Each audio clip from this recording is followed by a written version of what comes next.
alerte ci li nga xamante ne moom mooy arrestation yooyu noonu nga xamante ne am na fa ñu tuddee ko interpellation dans les locaux de Feeñal Digital ñu ne le syndicat des professionnels de l'information et de la communication du Sénégal SYNPICS exprime sa vive préoccupation à la suite des interpellations effectuées ce lundi 27 juillet par les forces de l'ordre dans les locaux de Feeñal Digital ñu ne ñoom ñu ngi wane seen préoccupation seen njàqare ci jàpp yi nga xamante ni am na fa foofu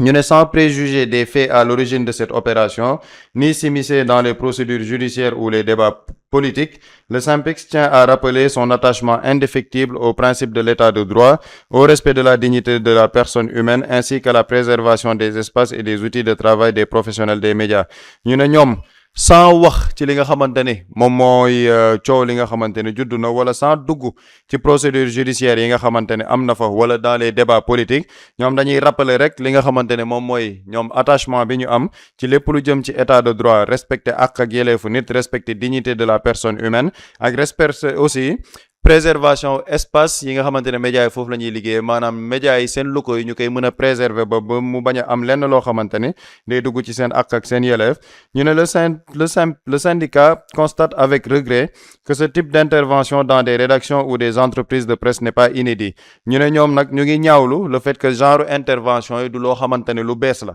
ñu ne de telles pratiques observées à plusieurs reprises ces dernières années alimente un sentiment d'insécurité au sein de la profession et contribue à installer un climat de pression susceptible d'affecter le libre exercice du métier de journalisme ñu ne xeet yi nga xamante ne ñu ngi koy def depuis des années ñu nekk di ko nemmeeku mën na indi benn tiitaange ci ñi nga xamante ne ñoom ñooy liggéey ci profession bi ba pare indi benn sentiment boo xamante ne day mel ni ñoom daal liberté bi ñu am pour exercer seen métier dootuñ ko amati ñu ne le SYNPICS rappelle qu'il est tout à fait possible lorsque les nécessités d'une enquête l'exigent, de procéder à des interpellations en dehors des lieux de travail, dans le strict respect des droits des personnes concernées et sans perturber le fonctionnement des entreprises de presse. ñu ne SYNPICS ñu ngi fàttali ni mën na nekk bu fekkee ne enquête bi daf kaa laaj ñu interpeller nit ñooñu en dehors de leur lieu de travail pour que ñi nga xamante ni ñoo leen bëgg que interpeller ñu wëyal seen liggéey ba pare bañ a perturber li nga xamante ne moom mooy seen liggéey ñu ne une telle démarche permet de concilier les impératifs de la justice avec la protection de la liberté de la presse et la continuité du service public de l'information mu ne xëy na buñ ko doxalee woon noonu dinañ ñaar yëpp dina mën a ànd justice de wëyal liggéeyam mais tamit ñu respecter li nga xamante ne moom mooy la liberté de la presse ñu ne le syndicat réaffirme que sa position n'est dictée par aucune considération politique ñoom ñu ne ñu ngi leeral ni position bii ñu jël du benn position politique boo xamante ne moom moo ko dicté ñu ne elle procède exclusivement de sa mission de défense des droits, des conditions d'exercice et de la sécurité des professionnels des médias ainsi que de la protection des entreprises de presse et de leurs équipements ñu ne ñoom li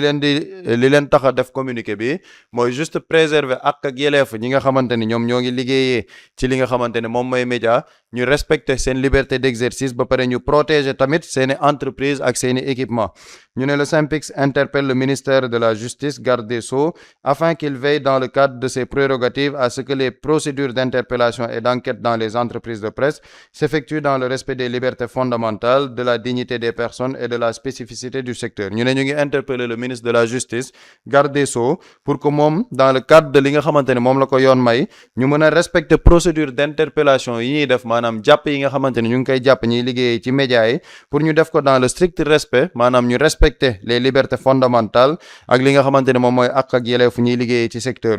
bi ñu ne le syndicat estime que l'action de la justice ne saurait dans sa mise en œuvre porter une atteinte disproportionnée au fonctionnement normal des rédactions ni créer un précédent de nature à fragiliser la liberté de la presse ñu ne ñoom ñu ngi jàpp ni justice war a woyal liggéeyam warul nag dugg ci loo xamante ni dafay porter atteinte ci fonctionnement wu rédaction yi wala di gàkkal li nga xamante ni secteur média yi ñoom war nañ ko liggéey ba pare tënk lépp ci liberté de la presse ñu ne le SYNPICS invite l'ensemble des autorités compétentes à privilégier en toutes circonstances des méthodes d'intervention conformes aux exigences de l'état de droit dans un esprit d'équilibre entre les nécessités de la justice et le respect des libertés publiques ñu ne ñoom ñu ngi woo bépp autorité compétente pour que ñoom ñu privilégier ak lépp lu munti xew ñu mën a doxal li nga xamante ne mooy méthode d'intervention yoo xamante ni day dëppoo ak li nga xamante ne moom mooy yoon ak méthode d'intervention yoo xamante ni dina permettre ñu respecter ak yelleefu ñi nga xamante ni ñooy travailleurs de presse bi ba pare ñu mën a respecter la liberté de la presse donc lii la ñu mën a jàpp ci tënk ci li nga xamante ne moom mooy communiqué wu SYNPICS bi Boury ban jàngat ngay def ci communiqué bi ak polémique bi nga xamante ne judd na ci jamono ji ci presse bi. Bon man polémique bi et je pense que bu ma xoolee le contenu même de ce communiqué parce que y a la polémique bi mooy SYNPICS lan moo tax muy wax ci ñoo xamante ni ce ne sont pas des journalistes ou bien plateforme yi ñuy wax muy Feeñal Digital du un média loolu mooy coow li et bu ma liiree communiqué bi Pape Samba def SYNPICS considéré wul ñëwul ne ok Feeñal Digital ay journalistes waxul loolu c'est-à-dire que dañu ne li nga xam ne mooy la liberté li nga xam ne mooy les procédures normales li SYNPICS wax ñu dañ ko wax fii bu ñuy interpeller ay nit par rapport ak liggéey ba ñuy def wala la ñuy def mais ni leen interpeller selon li nga xamante ni mooy les procédures normales donc c'est ça maintenant par rapport ak polémique bi mu am xam nga ñun média nag daf ci am loo xamante ni nii dama koy wax souvent ñun média dañu siis maanaam dañu siis quoi et là man je parle en tant que journaliste yu mieux placé pour en parler on a un secteur boo xam ne ñi ci nekk en fait yaatuwuñ dënn automatiquement dañoo gaaw ci nit wax rek ñu ne waaye yow est-ce que journaliste nga yow ban école nga génnee alors que pourtant boo remonter l'historique xam nga tey yàlla code de la presse bu bees bi 2017 mais avant code de la presse bu 2017 xam nga lan mooy journaliste lan lañ définir journaliste dañ ne un journaliste mooy ki nga xamante ne nii li ëpp ci ay revenu am maanaam bu dajalee weer bi dee li ëpp li muy recevoir ci xaalis ci groupe de presse la jógee code de la presse bu njëkk ba avant ñu koy modifier 2017 lii lañ doon définir journaliste ki nga xam ni li ëpp ci ay revenu am mi ngi jógee ci presse par exemple Pape Samba comme journaliste la parce que li ëpp ci li muy percevoir même bu dee am na yenn d'autres sources de revenus bu ko amee ci presse la jógee c'est un journaliste d'office lii moo nekkoon li code de la presse waxoon ci définir du journaliste maintenant il y a évolution nit ñi dañ ne non on parle pas de journaliste ici on parle aussi de média lan moo taxoon ñu réformer li nga xam ne mooy le code de la presse parce que y a les nouveaux médias bu ñu nee les nouveaux médias dafa am ay médias yu fi nekkoon y a les médias classiques muy la presse écrite la télévision et la radio point ñi lañ xamee woon ci les médias ñu dem bañ a y a les nouveaux médias ñenn ñi sax ñi ci bind ay livres wax les mass médias parce que y a le digital y a le numérique nit ñi léegi dañoo yor téléphone yor connexion internet maintenant l'information nit ñi par exemple je donne man sama exemple man peut-être journal sax laa ëpp li may xool mais télé ak rajo mënuma la wax kañ laa ko gëj a seetaan wala kañ laa ko gëj a déglu maanaam comme médias yi dañuy def traité ay débat def journal ay journal télévisé journal rajo émission rajo yi gars yi di def nii mënuma la wax kañ laa ko gëj a déglu xam nga kañ laa dem déglu à part benn polémique am wala une vidéo polémique ma dem ci source ba dem suivre pour am ci lu ma gën a leer bañ a fiyewu ci ay extraits yi gars yi di dagg parce que mën na rax manipulation man lii mooy tax may dem de mais du ma déglu rajo du ma seetaan télé en tant que journaliste am sama benn xarit loolu la ma doon ne ma yow jaaxal nga ma quoi journaliste bu dul déglu rajo du seetaan télé xam nga la moo tax information bi léegi c'est en temps réel nit ki da koy jot de manière spontanée li rajo bi di traité man avant rajo bi di ko traité man jot naa ko ci par exemple tey xam nga journaux yi ñi ngi préparé seen télé rajo ñi ngi préparé seen journal midi 13h am na ci information yi ñuy waaj a traité man gëstu naa ko ba am ko ba pare te peut-être ameewuma ko ci journaliste xam nga fan laa ko jëlee dama doon défilé rek dugg Facebook yam ci benn page Samba Seck ma gis ko ci Samba Seck wala ma défilé gis ko ci page Talla Kane noonu laa koy xamee automatiquement c'est-à-dire que parfois même le journaliste ki nga xam ni sax moom nee na du journaliste sax parfois moo koy informer léegi journaliste bi lan lay def moom dafay recouper dans son traitement mu xool ban touche journalistique la ciy apporter loolu mooy la différence donc les nouveaux médias est-ce que cela veut dire seulement les médias comme ñun par exemple ñun on fait pas des nouveaux médias on est structuré am directeur de publication am rédactrice en chef am une rédaction on est un média ci li charte yi wax li code de la presse am wax mais est-ce que bu mu ne les nouveaux médias man kese la keneen bokk ci non les nouveaux médias ñeneen ñi nga xamante ni par exemple les Feeñal Digital ci lañ bokk Solution TV par exemple ñoom Sa Ndiogou xam nga amuñu directeur de publication amuñu rédacteur en chef peut-être amuñu une rédaction composée essentiellement de journalistes mais ils font partie des nouveaux médias parce que les nouveaux médias mooy support yu bees yi nga xamante ni am na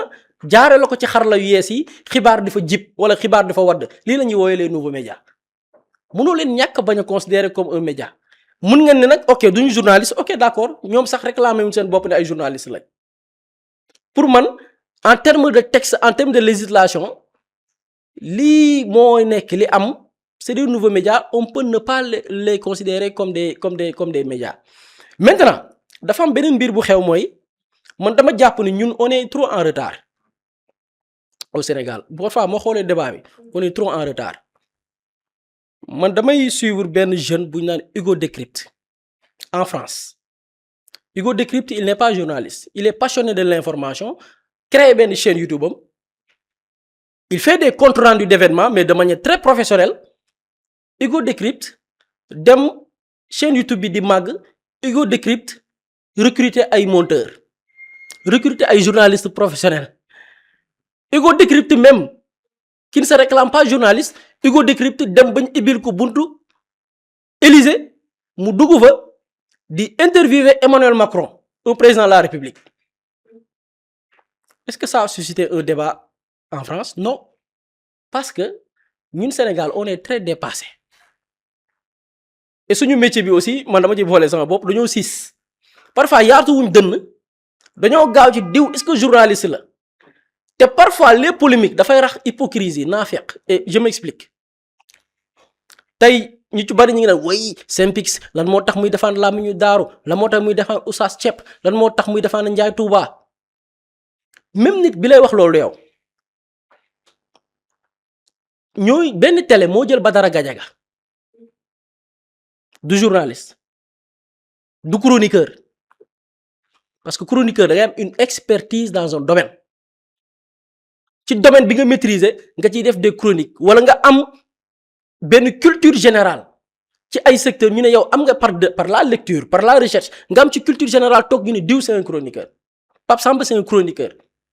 il a l'expertise dans un domaine il a la culture générale day gëstu sax lu journaliste yi dul gëstu c'est un chroniqueur digne de son nom nga gis benn télé jël na koo xam ni amul expertise d'ailleurs par son passé il est impliqué dans un dossier de falsification de diplôme de BFM son métier de chroniqueur demal nga décortiquer ko Ousmane Sonko nangam Pastef Sonko nangam partout yow sa intervention tout tourne autour de Sonko Azer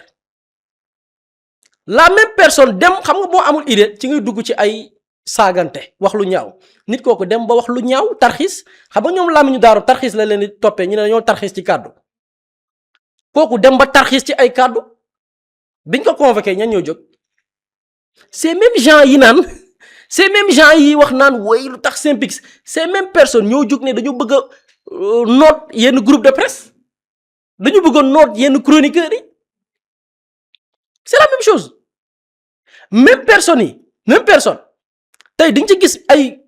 am na politiciens tappalekat yu ma ràññee après di nga leen gis ñu def ay post seen page Facebook même personne yi bi ñu jàppee benn waay boo xamante ni nii man du ma sax tudd turam te mun naa dund ba dee du ma tudd turam koo xam ni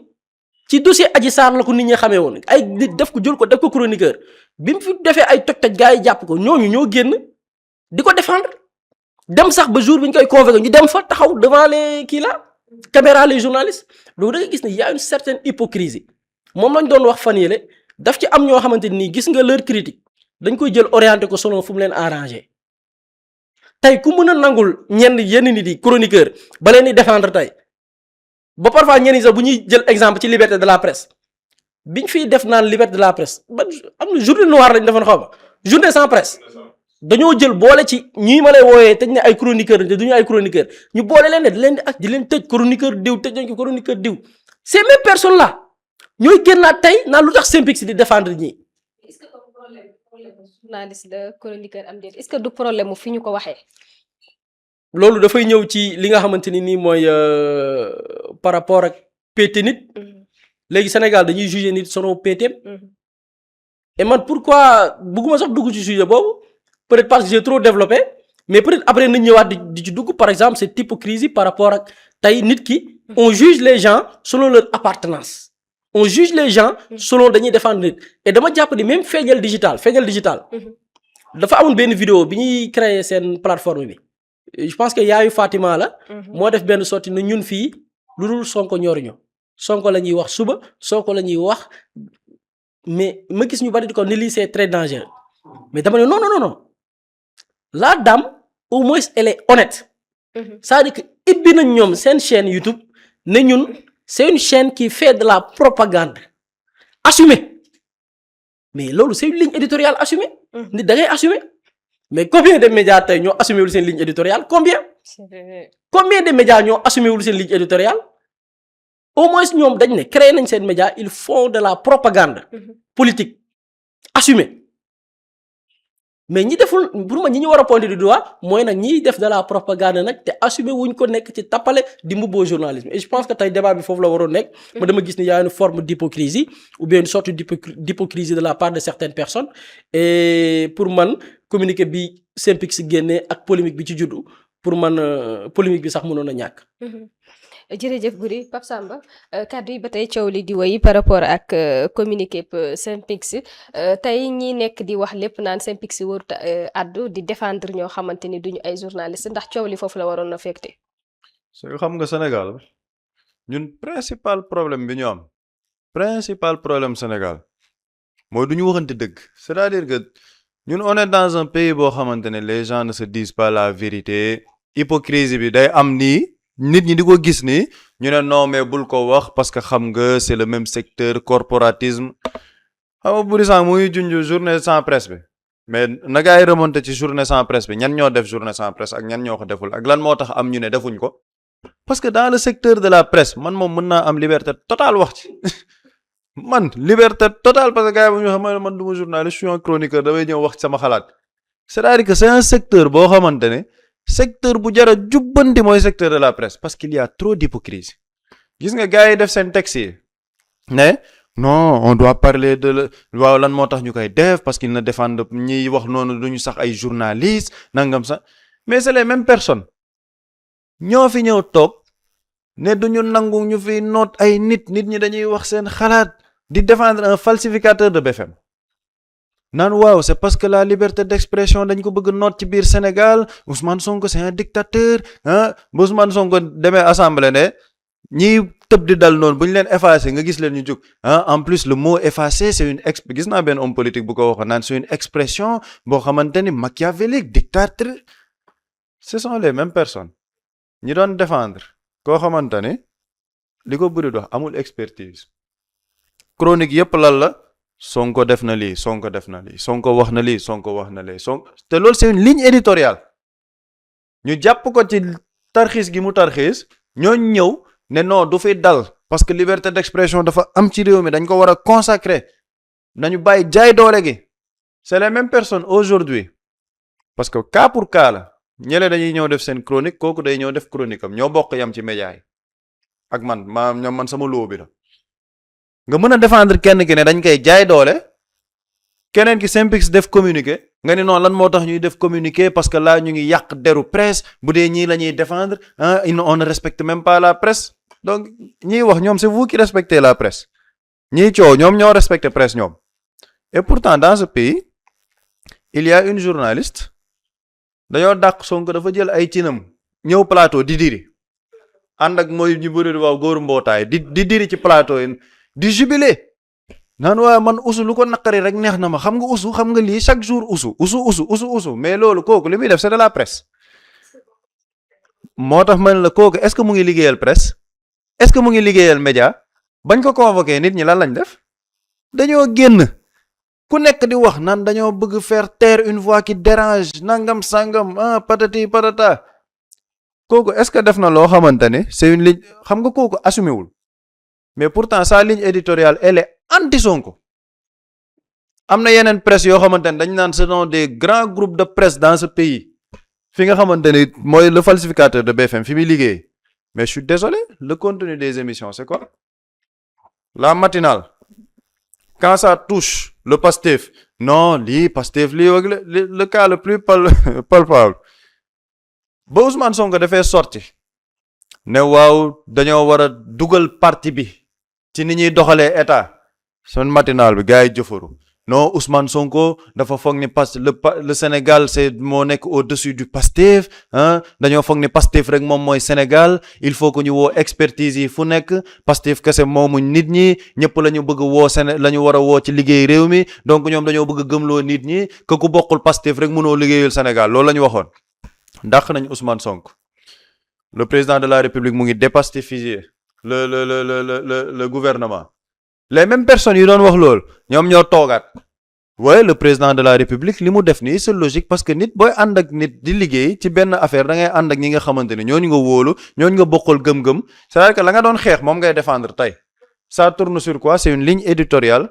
orientée ci xeex benn parti politique pourtant ñooñu dañ ne ay médias professionnels lañ dañu ne ñoom am nañ directeur de publication am nañ rédacteur en chef média yooyu noonu leur ligne éditoriale assumé wuñ ko mais pourtant ñëpp xam nañ de fait lan mooy seen ligne éditoriale beneen groupe de presse nekk na fi foofu ñoom dañuy dem def veille médiatique xool ci réseau yi ban dafa génn tey lan la wax ci Sonko acca kaay plateau waxal ban dafa génn tey lii nga wax ci Sonko yow moom tu peux m'apporter quelque chose dans ma ligne éditoriale anti Sonko kaay chaque jour à longueur de journée ci loolu la ñuy woy pourtant il ne travaille pas pour le bien de la presse ñoom seen ligne éditoriale de fait nit ñi xam nañ ko c'est anti Pastef anti Sonko ñiy wax ni tey di def ay textes est-ce que wax nañ te pourtant buñ fa convoqué woon benn nit nga gis leen ñu jug waaye c'est parce que leur voix dérange moo tax ñu bëgg leen convoqué nangam sa te buñ fi convoqué woon benn Pape Samba xoolal ñoom ñëpp dañ naan teg wala kenn ku jug di défendre sax ñu ne non booy bi xamoon nañ ko il est arrogant fii la nekk di wax gars yi lii xamoon na ni lii dina ko dal c'est-à-dire que voilà ce qui existe dans notre presse. te daa am ñoo xamante dañuy ñëw naan la non presse yàqu na quoi lii amul woon patati pat man ma ci doon waxtaan ak un doyen de la presse mu ne ma mais féete ci presse c'est pas nouveau mu ne ma ci régime mu Macky Abdoulaye Wade il y avait un journal Il est midi mu ne le directeur de publication mu ngi tuddoon Ndiogou Waksek mu ne mais le journal là da doon def des attaques ciblées ci Idrissa Seck jël am féete di dal Idrissa Seck ba mu leer nañ loolu c'était un journal qui avait pris parti. Et pourtant, ça n'a pas commencé en 2024. On remonte plus loin dans le régime socialiste. Il y avait un journal, Le Débat. Régime socialiste. Ñooñu dañ doon def ay articles wala di defal propagande Ousmane Tanor Dieng dañoo féete ba ñëpp xam ne dañoo féete. Donc les gens aujourd'hui qui veulent venir nous dire que ouais non c'est que la presse elle a changé c'est-à-dire que ñoom le métier de l'information da leen a raw. Gis nga bu ko muy wax Ego Décrypte à partir de Covid bi ci la Ego Décrypte commencé ay vidéo gars yi di suivre information à temps réel parce qu'il se disait que bon Covid am nañ temps mënuñ kii léegi nañ xool en 8 minutes il te décrypte l'information du jour de manière très détaillée illustrée nga xam information ba gars yi concentré wu ci moom. En 2026 qu'est-ce qu'il est devenu day def interview ak Macron interview Marine Le Pen les plus grands hommes politiques en France dañoo bëgg toog ak Ego Décrypte et pourtant de base ce n'est pas un journaliste. Mais fii boo ko defee fii Sénégal nga gis kenn ku génne waaw man nga xam ne j'ai fait du journalisme te déjà point boobu c'est à éclaircir ñoom dañ naan waaw man damaa génn damaa def journaliste ak yooyu c'est-à-dire tu as fait du journalisme on te dit de décortiquer avion bu crash nga ni pilote bi tànk bi 10 ça tu es journaliste de quoi tu as diplôme de quoi pilote bi tànk bi 10 c'est que xam nga parfois freinage beeg yooyu mooy poser problème et tu te dis journaliste. ñu ne la lan mooy sa article de référence doo ko génne lan mooy sa émission de référence doo ko génne lan mooy sa document de référence boo xam ne nit ñi nee nañ def nga document bii def nga article bii article d'anthologie doo ko génne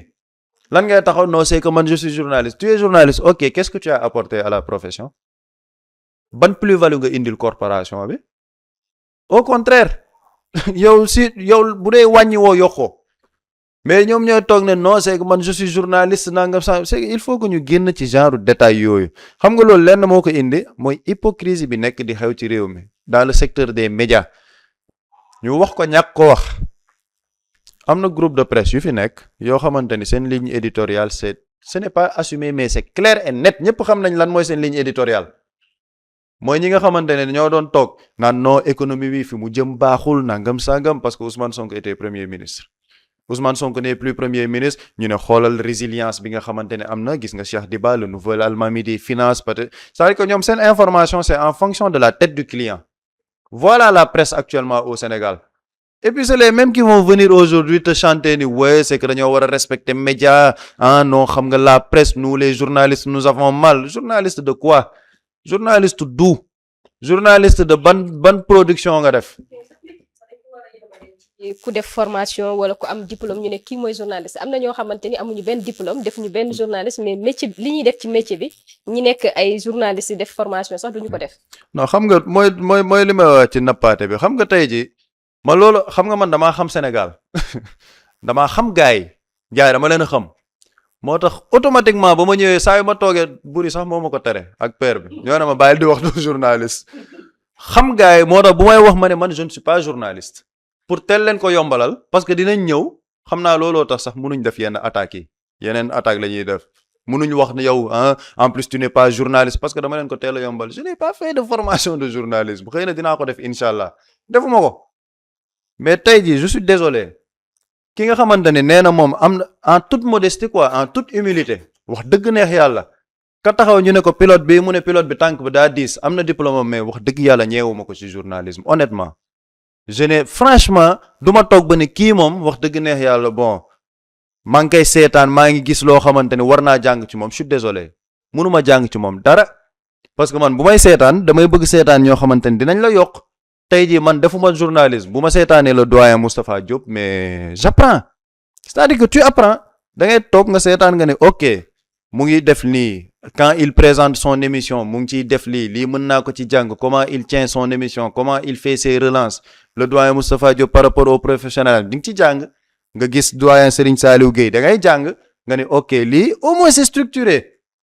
buri chaque jour tu le côtoies tu apprends nga xool ni muy defee ni muy préparer son émission comment il fait son fact-checking tu apprends énormément ñooñu di nga jàng ci ñoom ñooñu tey ji par exemple buri bu toogee ne man CESTI laa génne je suis major de ma promo bëggul koy waxal nag mais naa koy waxal parce que il est important ñu koy waxal ci secteur bi ñu toll fii ci média Sénégal parce que nappante bi dafa bëri trop des gens se disent journalistes et on ne sait pas ils sont journalistes d'où tey man moom bu toogee man ne ma Pape Samba CESTI laa génne j'étais major de ma promo foofu du ma douter parce que au quotidien je le côtoie maa ngi gis lu muy def buñ ne bon ban document de référence la def mën naa la citer ay document de référence dinaa ne la bon ba mu taree ci coupe d'Afrique bi CAF ba ñu génnee seen décision il a fait un document de référence par rapport à la CAF en français ça a été largement partagé en Afrique de l'Ouest ça c'est un document de référence dans le dossier de l'Azer def na fa benn investigation dossier Azer bi tax na ñu bëri xalaat sax moo tax ñu gën a comprendre dossier Azer bi que waa Azer ci seen bopp ça je peux te citer mën naa la citer ay mbir moom bu ma ñoddee ni journaliste dama naan ko yaa imam yow journaliste nga man prouvé nga vraiment maa ngi jàng ci yow mais keneen ku ñëw tojoo fenn amoo article boo génnee defoo dara nga def sa texte sûrement généré par ChatGPT parce que je ne sais même pas si tu as la compétence pour écrire un texte pareil ñëw naan ma journaliste presse ak yooyu je suis désolé je ne t'écoute pas parce que dans les actes dans les faits au jour le jour tu ne montres pas que tu es journaliste te ñoom ñiy wax ay féete ñii duñu ay journaliste xam nga ñële duñu ay journaliste na ñun fii la ñu far mais ñoom ay journaliste lañ nanguwuñ ko assumer mais tout leur travail c'est orienté contre une personne et sa formation politique te Sénégalais ñu ngi koy dund moo tax gis nga ñoom yàlla xam ne ne dañoo war a def recul xam nga Sénégalais dafa am benn bët bu ñu am ci presse man yàlla xam na ne man ak bu dee man télé du ma ko seetaan man télé Sénégal honnêtement je le dis clairement du ma seetaan télé Sénégal du ma ko seetaan parce que boo ñëwee pour nga gis un contenu boo xamante ne c'est un contenu qui te captive mën nga toog 30 minutes déglu ko débat interactif c'est un problème information bi c'est en temps réel x laay dugg wala ma dugg Facebook am na yenn page yoo xam ne en temps réel tu as l'information tu fais tes recherches tes investigations tu as toute l'information de la journée toog mais du ma dem toog di seetaan télé boo xamante ne à longueur de journée c'est pour attaquer une personne ça ne m'apporte absolument rien information foofu la toll tant que ñoom nag concevoiruñ ni l'information elle évolue parce qu'il y a les nouvelles technologies qui arrivent il y a le digital qui arrive le digital c'est une mine d'or par rapport à la presse digital li ci nit ñi mën a def dans la presse kenn xamul nu mu mën a toll mais ils sont enfermés dans les schémas classiques nanguwuñ l'évolution de la presse donc ñoom dañuy dellu ci schéma antique yi ba ne non diw warul wax lii wala diw warul toog ci plateau wax waruñ ko tiimale sax micro mais ça c'est un problème il faut que ñu am yaatukaayu dënn xam perception bi sénégalais am ci média gis nga bu ñu defoon benn tour d'horizon au niveau de la population ñoom bañ defee seen journée sans presse population bi ñoo jógaat ne leen def leen mois sans presse wala année sans presse comme ça ñun dinañ noppaliku sax ci presse sénégalaise mais pourquoi la population a cette perception c'est parce que ñoom seen taxawaay la seen liggéey moo tax nit ñi am perception boobu parce que ñoom yokkuñ presse bi au contraire dañuy yàqal presse ba pare di ko dundee ay intérêt crypto personnel moo tax ñu nekk ci presse bi donc loolu nag tant qu'ils ne le comprendront pas ñoom ils n'ont pas de problème avec ñin parce que ñoom dañoo jàpp ni seen problème mooy ñeneen ñi nekk ci benn boor presse comme ñoom dañuy seetaan ne xalaat suñuy ennemi lañ ñoom dañuy jàppee ennemi parce que lan xalaat dafa ñëw taxaw ne bon seen manipulation yi boo leen manipuler dañ koy génnee sénégalais yi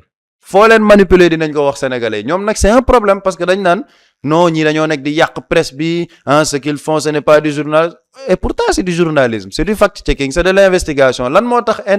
arrangé wu leen parce que dañuy nekk di leeral seeni tappale du leen arrangé day laal ay intérêt day laal ay poche. Muslay Immo Sénégal moo ñëw taxawu leen indi ay saafara ci jafe-jafe yi ngeen di dund ci wàllum immobilier yow mi bëgg a jënd terrain yow mi bëgg a jënd kër wala tabax jokkool ak Muslay Immo da nga am sa kër bëgg ku la ko terrasseel wala nga am sa tool bëgg ku la ko lotiseel defal la ko ay terrain Muslay Immo daf leen koy jàppandil gunge leen ci anam gu mucc ayib ku am sa kër itam te nekkoo ci biir réew mi bëgg ku la ko toppatool gérer la ko Muslay Immo moo ci gën a gaaw gën ci wóor yow mi bëgg a defaraat sa kër wala nga bëgg a toxu te bëgg ku la ko nettoyer ba sax nga bëgg a defar plan architecte plan béton armé wala nga soxla ay conseil ci wàllum immobilier contactel Muslay Immo Sénégal ci 77 887 25 13 77 887 25 13 man ngeen itam abonné ci seen YouTube bi di Muslay Immo Sénégal ngir yeneeni xibaar ak Muslay Immo Sénégal jaaxle jeex na ci wàllum dëkkuwaay. Quand l'immobilier devient une évidence, contactez-nous.